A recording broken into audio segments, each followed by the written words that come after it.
राज्यातील भ्रष्ट मंत्र्यांची पाठराखण करणाऱ्या महायुती सरकारने तात्काळ राजीनामा द्यावा अशी मागणी करत शिवसेना ठाकरे गटाने आज पुणे जिल्हाधिकारी कार्यालयासमोर जोरदार आंदोलन केलंय। आंदोलनादरम्यान कार्यकर्त्यांनी जोरदार घोषणा देत राज्य सरकारवर तीव्र शब्दात निशाणा साधलाय। भ्रष्ट मंत्र्यांवर कारवाई करण्याऐवजी मुख्यमंत्री आणि उपमुख्यमंत्री त्यांना पाठीशी घालत असल्याने जनतेच्या विश्वासाला तडा गेला असून या सरकारला सत्तेत राहण्याचा नैतिक अधिकार नसल्याचा दावा आंदोलकांनी केलाय। आज संपूर्ण महाराष्ट्रात शिवसेना उद्धव ठाकरे गटाकडून आंदोलन करण्यात आलं। त्यामुळे आज पुण्यात जिल्हाधिकारी कार्यालयाबाहेर एक शिवसेना गटाकडून मोठं आंदोलन करण्यात। नेमकं आंदोलन काय होतं आपण चला यांच्याकडून जाणून घेऊया। नाही नेमकं का आंदोलन करताय, नेमकं काय कारण आहे?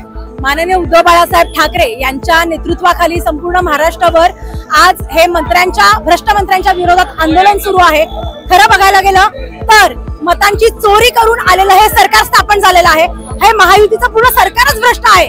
फार मुख्यमंत्र्यांपासून खालपर्यंत सगळे मंत्री हे भ्रष्टाचारी आहेत आणि अशा भ्रष्टाचारी मंत्र्यांचा राजीनामा घेण्याच्या ऐवजी त्यांना पदोन्नती केली जाते, त्यांना बढती दिली जाते।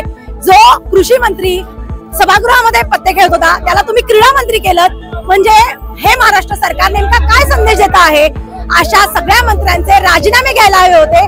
हे न घेता खरं बघायला गेलं तर या सगळ्या भ्रष्टाचाराला मुख्यमंत्री बढावा देत आहेत का अशी शंका आम्हाला निर्माण झालेली आहे आणि विरोधक म्हणून आम्ही आमचा आवाज हा मोठाच करणार आणि या निमित्तानं आम्ही मुख्यमंत्र्यांच्या सुद्धा राजीनाम्याची मागणी करतो की ज्या मुख्यमंत्र्यांना भ्रष्ट मंत्र्यांचा जर राजीनामा घेता येत नसेल तर पहिली खुर्ची त्यांनी खाली करायची।